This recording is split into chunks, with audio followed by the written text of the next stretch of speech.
Hello guys, இன்னைக்கு நம்ம பார்க்க போகிறது டிவைன் ரிங் மான்வாவோட எபிசோடு 21 தான். ஸோ வீடியோக்குள்ளே போகிறதுக்கு முன்னாடி ஆல்ரெடி நான் சொன்ன மாதிரி தான் எல்லாருமே லைக்ஸை போட்டுருங்க. அப்படியே நம்ம சேனலுக்கு நீங்கள் சப்ஸ்கிரைப் பண்ணலன்னா சப்ஸ்கிரைப் பண்ணிக்கோங்க. ஏன்னா அப்போ தான் ஒரு எபிசோடு உங்களை தேடி வரும். சரி வாங்க நம்ம டைம் மிஸ் பண்ணாமல் எப்பிக்குள்ளே போகலாம். எப்பிக்கோட ஆரம்பத்திலேயே நம்ம ஹீரோ பீஸ்ட் மேனு எல்லாருமே அந்த இடத்துக்கு வந்துடுறாங்க. அந்த இடத்த பார்த்துக்கினே அந்த பீஸ்ட் மேனை சொல்கிறான், நாங்கள் எவ்வளோ முறை ட்ரை பண்ண ஒரு முறையும் நாங்கள் தோற்று போந்ததான் மிச்சம். இங்கே இருக்கிற இடத்த பார்க்கும் போதே உனக்கு தெரியும், அதாவது எந்த அளவுக்கு கஷ்டம்னு. ட்ராப் எங்க இருக்கு அந்த விஷயத்த சொல்ல முடியாது. நாங்களும் அதனால தான் அத்தனை வாட்டி தோத்து போனோமே. உங்க கில்டுக்கு இந்த ரெக்வஸ்ட் ஒரு மிகப்பெரிய பேர்டன் ஆச்சு. அதனால உன்னோட ஸ்கில்ஸை பார்த்ததுக்கப்புறம் எனக்கு ஒரு நம்பிக்கை வந்துச்சு. ஆனா நான் உன்கிட்ட கேட்க வந்துட்டேன், நம்மளோட பிளான் அது என்ன? ஏன்னா நம்ம 2 பேரும் ஒண்டி தான் இங்க வந்திருக்கோம். ஆனா அப்புறம் தான் அவர் பார்க்கவே செய்யறாரு. அந்த இடத்துல நம்ம ஹீரோ எப்பயோ காணாம போயிட்டான்.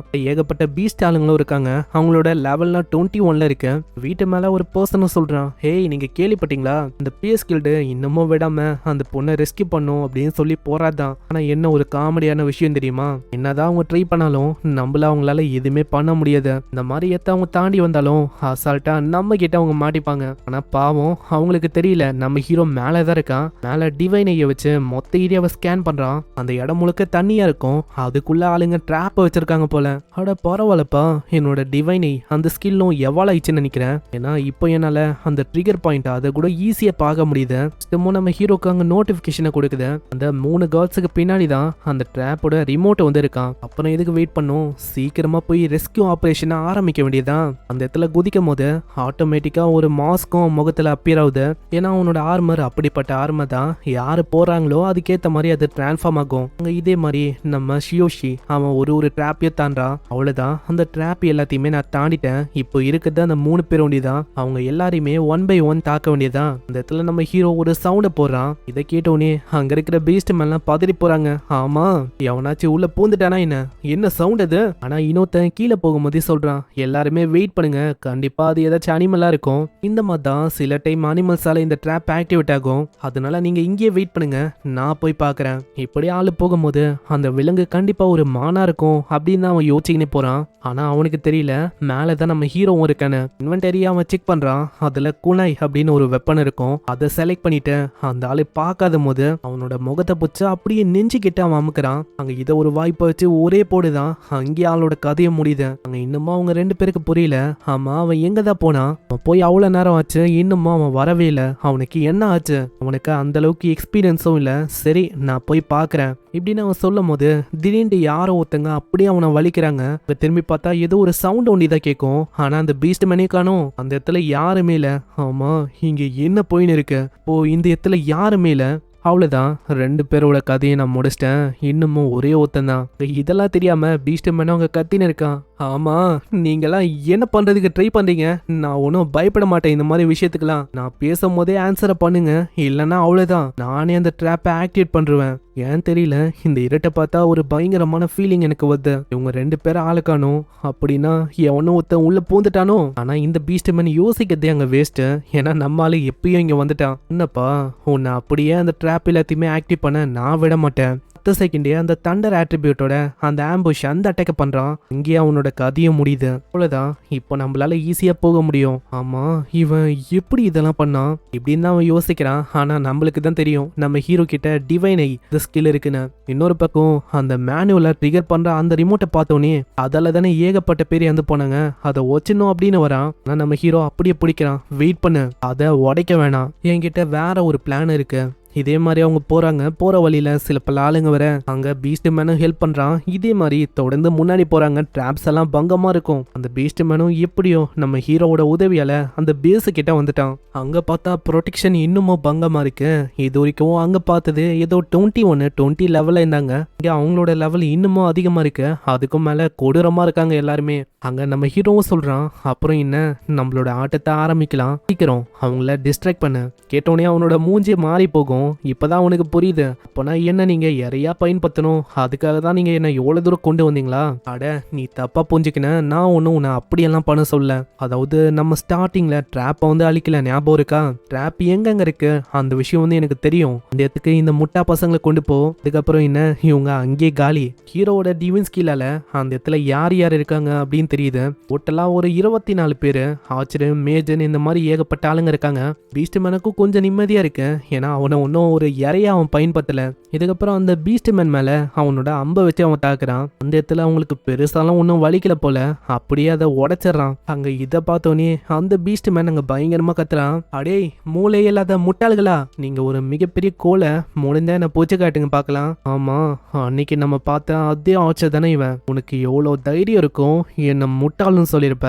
எல்லாருமே பாயறாங்க. பாயும் போது ஒருத்தன் ஒரு விஷயத்த சொல்றான். நீ ஒண்டி என் கையில சிக்கின, அவ்வளவுதான், உன்னை அப்படியே பிரிச்சு மேய்ஞ்சிடுவேன். ஹேய், ஒன்ஸ் நீ மாட்டிக்கினா அவ்வளவுதான், உன்னை கண்டிப்பா நான் கொல்லாம விட மாட்டேன். இதை கேட்கிற ஆளு ரொம்ப பயந்து போயிடறான். என்ன பண்ணும் தெரியாம அந்த ட்ராப்பை நோக்கி ஆளு ஓடுறான். ஏன்னா அப்பதான் அவங்க வசமா மாட்டுவாங்களே. பரவாயில்ல, இந்த பைத்தியக்கார பசங்க அப்படிக்கா போறாங்களா?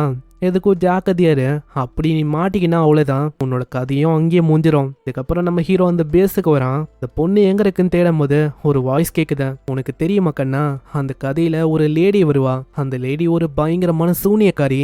அந்த சூனியக்காரி பிரின்சஸ்க்கு ஒரு பேடான ஆப்லையும் தந்தாங்க. ஆனா பாவம் பிரின்சஸுக்கு அந்த விஷயம் தெரியாது. இதை சொல்றது ஒரு பாஸ் தான், பர்செக்கர் அப்படின்னு ஒரு பர்சன் தான் அவன். அப்படி உனக்கு யாராச்சும் ஆப்பிளையோ இல்ல ஏதாச்சும் ஒரு விஷயத்த கொடுத்தா இதை வாங்கிப்பியான்னு. அங்க இதை பாக்குற நம்ம ஹீரோ ரொம்ப ஷாக் ஆகுறான். அங்க அந்த பொண்ணா அப்படியே கத்திக்கினே சொல்றான், நான் ஒன்னும் நீங்க நினைக்கிற மாதிரி இல்ல, நான் அதெல்லாம் வாங்க மாட்டேன், நான் அதெல்லாம் சாப்பிடவும் மாட்டேன். நான் அந்த லெப்பர்டு சைட்ல பாக்குறான். ஹேய், நீ இப்போதைக்கு கொஞ்சம் சைட்ல பாரு. அட அங்கிள், நீங்க என்ன பண்ண இருக்கீங்க, நம்ம கேம் விளாடுறோமா? ஆனா அதுக்குள்ள ஒரு பயங்கரமான அட்டாக் வந்து அந்த லெப்பர்டோட அட்டாக் ரொம்ப பயங்கரமா இருக்கு. அந்த அட்டாக்கோட இம்பாக்ட்ல நம்ம ஹீரோ ரொம்ப தூரமா போய் விழுறான். ஆமா, யாரு நீ? உன்னை பார்க்கும் போது பேஸ்கில்ல இருந்து வந்தமா தெரியலையே, எனக்கு சுத்தமா புரியல. அந்த பொண்ணை நீ கிட்னாப் பண்ணிருக்க. அப்படி இருக்கும் போது எதுக்காக அந்த பொண்ணுக்கு ஃபேரி டெய்ல நீ சொல்லணும்? ஏன்னா அந்த பொண்ணை இந்த பர்சன் கிட்னாப் பண்ணிருக்கான். அப்படி இருக்கும் போது அந்த இடத்துல நான் பார்த்தேன், இவன் எதுக்காக அந்த பொண்ணு கிட்ட இந்த அளவுக்கு ரொம்ப ஜென்டலா இருக்கணும். ஹேய், நீ ஒரு அசாசினா, அதனால தான் யாருக்கிட்டே மாட்டாம எவ்வளவு தூரம் வந்திருக்கியோ. நான் சொல்லி ஆகணும், நீ பண்ண விஷயம் அது அற்புதமா இருக்கு. நம்ம ஹீரோவும் சொல்றான், ஹேய், நான் எதுக்காக வந்திருக்கேன்னு உனக்கே நல்லாவே தெரியும். உங்க கேங் கிட்னாப் பண்ண அந்த பொண்ணை காப்பாத்தலாம் அப்படின்னு வந்திருக்கேன். அதனால என்கிட்ட ஹேண்ட் ஓவர் பண்ணிட்டா இது வந்து நல்ல விஷயமா முடியும். அதனால அந்த பொண்ணு என்கிட்ட ஒப்படைங்க. இல்ல முடியாது இப்படின்னா ஒரு பயங்கரமான அட்டாக் பண்றான். அங்க ஜஸ்ட் மிஸ்ல நம்ம ஹீரோவும் தப்பிக்கிறான். இதே மாதிரி போச்சுன்னா எனக்கு தான் பிரச்சனை அதிகமாகும். ரொம்ப நேரத்துக்கு சண்டை போச்சுன்னா அவ்வளவுதான், போன எல்லாருமே திரும்பவும் வரதுக்கு வாய்ப்பு இருக்கு. அதனால சீக்கிரமா நான் இதை முடிக்கணும். இந்த லெப்பர்டும் திரும்பவும் பயங்கர வேகமா தாக்க வரும். ஆனா அதுக்குள்ள நம்ம ஹீரோ அந்த மூவ்ஸ் எல்லாத்தையுமே அனலைஸ் பண்ண ஆரம்பிக்கிறான். அதே வேகத்தோட ஆம்புஷ் அந்த அட்டாக் பண்ண திடீர்னு அவன் பின்னாடி வருவானா. நான் சுத்தமா யோசிக்கல இவனோட வேகம் இந்த அளவுக்கு இருக்கும்னு. நல்ல வேலை கரெக்டான டைம்ல அவரோட கையை நடுவுல கொண்டு வந்தனால எப்படியும் அந்த அட்டாக்ல இருந்து அவர் தப்பிக்கிறாரு. ஆனா அந்த பவரோட இம்பாக்ட்ல அவர் அப்படியே பின்னாடி போறாரு. நம்ம ஹீரோ மனசுலயே யோசிக்கிறான், எப்படி அவனால இந்த அட்டாக்கை டாச் பண்ண முடிஞ்சது. ஏன்னா பர்ஃபெக்டான டைமிங்கோட என்னோட டிவைனையே நான் பயன்படுத்தினேன். அப்படி இருக்கும் போதும் இவன் ரொம்ப ஷார்ப்பா தப்பிச்சிட்டான். இவன் லெப்பர்டா இருக்கனால தான் இந்த அளவுக்கு ரொம்ப ஷார்ப்பா இருக்கான்னு நினைக்கிறேன். அங்க லெப்பர்டும் ரொம்ப ஆச்சரியமா இருக்கு. ஏன்னா அவன் பண்ண அட்டாக்ல கையில ஒரு மிகப்பெரிய ஓட்டியே விழுந்துச்சு. ரிட்டர்ன் அவ்வளவுதான், லெப்பர்டோட கதையை மூஞ்சிருக்கும். அந்த அளவுக்கு பயங்கர ஸ்ட்ராங்கா இருக்கான். நான் யோசிச்ச மாதிரி தான் இந்த ஹியூமன் அசேஷன், என்னோட வேகம், என்னோட பவர், டைமிங் எல்லாமே ரொம்ப பர்ஃபெக்டா இருக்கு. இவனும் என்னமா தான் அதிகமான லெவல்ல இருப்பான்னு நினைக்கிறேன். அவனை பார்க்கும் போதே எனக்கு தெரியுது அவன் கண்டிப்பா ஒரு எக்ஸ்பீரியன்ஸான அசேஷனா இருப்பான்னு நினைக்கிறேன். ஆனா எனக்கு இன்னமும் புரியாத விஷயம் என்னன்னா, ஒரு அசேஷன் அவன் கிட்ட எதுக்கு ஸ்வாட் இருக்கணும்? சரி, ஏதோ ஒண்ணு இந்த விஷயத்த சீக்கிரமா முடிக்கணும்னு நினைக்கிறேன். அங்க முடிக்கலான்னு போவாரு. அதுக்குள்ள ஒரு வாய்ஸ் கேக்குது, அங்கிள் நீங்க என்ன பண்ணிருக்கீங்க? இதை கேட்டோன்னே அந்த லெப்பர்டு உறைஞ்சு போயிடுது. அட நீ எதுக்காகமா வெளில வந்த? சீக்கிரம் உள்ள போ உள்ள போ. இதை பார்க்கும் போது ஹீரோக்கு இன்னமும் டவுட் அதிகமாகுது. ஆமா, இவன் என்ன பண்ணா? அப்படி இருக்கும் போது எதுக்காக இவன் திரும்பவும் ஜென்டலா அந்த பொண்ணு கிட்ட பழகணும்? இவன் ட்ரீட் பண்றதை வச்சு பார்த்தா ஏதோ அந்த பொண்ணு இவனுக்கு ரொம்ப முக்கியமால இருக்கு. அங்கிள் உங்களுக்கு என்ன அடிபட்டிருக்கா? அது ஒன்றும் இல்லம்மா, தெரியாதனமா என்னோட கையை நானே வெட்டிக்கினேன். எனக்கு நல்லாவே தெரியும். அட பெரிய அண்ணா, எனக்கு தெரியும் இது உங்களோட வேலை தானே. எதுக்காக இவரை புலி புலி பண்றீங்க? இவரு ரொம்ப நல்லவரு, இவரை புலி பண்ணாதீங்க தயவு செஞ்சு. அட நீ நினைக்கிற மாதிரி இல்லம்மா, நான் இங்க வந்ததே உன்னை ரெஸ்கியூ பண்ணலாம் அப்படின்னா நான் ஒன்னும் கெட்டவன் இல்ல. ஒரு சைடு இந்த பொண்ணை பார்க்கும்போது என்னோட சிஸ்டர் கரீனா, அவ என்னை பார்த்து பேசுற மாதிரி எனக்கு ஃபீல் ஆகுது. அவளும் இதே மாதிரி தான் கோவமா இருக்கும் போது சில டைம் இப்பதான் கத்துவா. அங்கிள் உங்களுக்கு சொன்னா புரியாதா, நான் ஒன்னும் உங்க கூட வர விரும்பல. எனக்கு இந்த இடம் இதுதான் ரொம்ப பிடிச்சிருக்கு. இந்த லெப்பர்ட் அங்கிள் தான் ரொம்ப கைண்டா இருக்காரு. அதே மாதிரி நான் ஒன்னும் திரும்ப போகலாம் ஆசைப்படல. ஆமா இங்க என்ன விஷயம் தான் போயின்னு இருக்கு, அதை பத்தி கொஞ்சம் சொல்ல முடியுமா? ஃபர்ஸ்ட் உள்ளவா, இவ தூங்கினக்கு அப்புறம் எல்லா விஷயத்தையும் உனக்கு சொல்றேன். சீன்ல அந்த பொண்ணு தூங்கிறா, பின்னாடியே நம்ம ஹீரோவும் கேட்கறான். இந்த சின்ன பொண்ணு பார்க்கும் போது தெரியுது இந்த பொண்ணு கூட நல்லா அட்டாச் ஆயிட்டானு. இதை பார்க்கும் போது ஏதோ நார்மலான கிட்னாப்பிங் மாதிரி எனக்கு தெரியல. உண்மையை சொன்னா நான் தான் அந்த மர்ச்சன்ட்டுக்காக வேலையை பார்க்குறேன். நீ இதை இப்படி எடுத்துக்கலாம், ஒரு சீக்ரெட்டான கேங்னே வச்சுக்கோ. எனக்கு சுத்தமா புரியல எதுக்காக அவரே இந்த விஷயத்த பண்ணணும், வேற எதுக்கு பணம், அதுதான் ஒரு மெயின் காரணமே. இந்த மாதிரி தான் நிறையவே கில்டுக்கு நாங்கள் ரெக்வஸ்ட்டை கொடுப்போம், தயவு செஞ்சு இதை முடிங்க, கண்டிப்பா உங்களுக்கு நிறையவே பணம் கிடைக்கும் அப்படின்னு. நான் அப்பயே யோசிச்சேன், அந்த மர்ச்சனுக்கு பொண்ணு மேல கவலையே இல்லை, பணம்னு அந்த அமௌண்ட்டை ஏத்துறதுலேயே தான் ஆள் இருந்தான். எனக்கு இப்பதான் விஷயம் வந்து புரியுது, இது எல்லாமே ஒரு செட்டப் தானே. அசஷின உண்மையை சொன்னா நாங்க இங்க ஹையர் செய்யப்பட்டிருக்கோம். அதாவது இது ஒரு ஸ்கீம் மாதிரி தொடர்ந்து இது ஒரு சுழற்சியா நடந்துகினே இருக்கும். ஃபர்ஸ்ட் இந்த பொண்ணை தூக்கிட்டு ஏகப்பட்ட ரெக்வஸ்ட் அவங்க கொடுப்பாங்க, சின்ன சின்ன கில்டெல்லாம் முடிக்கணும் அப்படின்னு வரும். ஆப்வியஸா இந்த மாதிரி இடத்துல அவங்களால நிக்க முடியாது, அங்க இருக்கிற ட்ராப்லயே அவங்க மாட்டிப்பாங்க. ஸோ இதை வச்சுதான் அவன் பணம் சம்பாதிப்பான். ஈவன் வர வழியில நீ ட்ராப் எல்லாம் பார்த்தல, அதுவே அந்த மர்ச்சன்ட் செட் பண்ண ட்ராப் தான். எனக்கு இப்பதான் எல்லா விஷயமும் புரியுது. அதாவது இந்த மாதிரி தான் நீங்க பணத்தை சம்பாதிக்கிறீங்க. இப்போ இந்த ரெக்வஸ்ட் முடிஞ்சக்கப்புறம் அந்த பொண்ணை திரும்பவும் அந்த ஃபேமிலி கிட்ட நீங்க விட்டுருவீங்க அதானே? உண்மை என்னன்னா அந்த மர்ச்சன்ட் இந்த பொண்ணை பிறக்கும் போதே தூக்கிட்டான். அதுக்கப்புறம் அவனோட ஓன் சைல்டு மாதிரி வளர்த்தான். அதுவும் எதுக்கு இந்த மாதிரி விஷயங்களை பண்ணணும் அப்படின்னா. இப்போ இந்த பொண்ணை அவன் பயன்படுத்திட்டான். இதுக்கு மேலேயும் இந்த பொண்ணுக்கு எந்த விதமான வேல்யூவும் இல்லை. நீ சொல்றதெல்லாம் வச்சு பார்த்தா அதாவது இந்த விஷயம் முடிஞ்சக்கப்புறம் அவன் பிளான் படி இந்த பொண்ணை கொன்றுவான் அதானே? எனக்கு நல்லாவே புரியுது. இதுலயும் ரொம்ப கஷ்டமான விஷயம் என்னன்னா இந்த பொண்ணு கூட நல்லாவே அட்டாச் ஆயிட்டா அதானே? அதேதான் நான் தான் இந்த பொண்ணை ஸ்டார்டிங்ல ரொம்ப ஒரு சின்ன பொண்ணா இருக்கும் போது தூக்குனேன். இந்த பொண்ணை நான் சின்ன வயசுல இருந்து வளர்த்தேன். ஏன் தெரியல இந்த பொண்ணு வளர வளர என்னோட கில்ட் அது இன்னமும் அதிகமாயினே தான் போகுது. சரி இந்த கொஸ்டின் முடிஞ்சிச்சுன்னா நீங்க 2 பேரும் இதுக்கு தப்பிக்க கூடாது. உண்மையை சொன்னா இதுக்கு முன்னாடி நான் ஒரு ஹோம்லெஸ் மேனா இருந்தேன். என்னோட நிலைமை அது எப்படி திரும்ப இருந்துச்சு, நானே சாகிற நிலைமையில இருந்தேன். அந்த டைம்ல எதிர்பாராத விதமா நான் அந்த மர்ச்சனை மீட் பண்ணேன். அவரு தான் சாப்பிட்றதுக்கு சாப்பாடு, போடுறதுக்கு ட்ரெஸ், ட்ரைனிங்கு. இப்போ நான் ஒரு வாரியரா இருக்கேன், அதுக்கும் காரணம் அவரு தான். அதனால கண்டிப்பா என்னால அவரை ஏமாத்த முடியாது. ஆனா நல்லா யோசி, அந்த மர்ச்சன்ட் அவன் காசு பார்க்க வேண்டியதான் இதெல்லாம் பண்ணியிருக்கான். உண்மையிலேயே மர்ச்சனோட பொண்ணும் இவ இல்ல, உண்மையான பேரண்டா நீ தான் இந்த பொண்ணை ரொம்ப அற்புதமா பாத்துக்கின. அப்படி இருக்கும்போது அவனை பத்தி யோசிக்காத, இந்த பொண்ணை கூப்பிட்டுட்டு ஓடி போயிடு. ஆல்ரெடி உங்ககிட்ட சொன்ன மாதிரிதான் அவரு தான் என்னோட உயிரை காப்பாத்தினாரு. அவரு ஒண்டி அந்த விஷயத்த பண்ணலனா நான் எப்பயும் இறந்து போயிருப்பேன். ஆனா நான் இப்போ நீ சொல்ற மாதிரியே ஓடி போயிடுறேன்னே வச்சுக்கேன். நான் என்னதான் ஒரு புது வாழ்க்கையே ஆரம்பிச்சாலும் கண்டிப்பா அந்த மர்ச்சன் என்னை விட மாட்டான். அவன் என்னை தோத்துவான், நிறையவே அசஷினை ஹயர் பண்ணுவான், எங்களை கொல்லாம விட மாட்டான். உன்னோட வழி எனக்கு நல்லாவே புரியுது. ஏன்னா அந்த மாதிரி விஷயங்களை நானும் அனுபவிச்சிருக்கேன். அதனால எதை பத்தியும் கவலைப்படாத.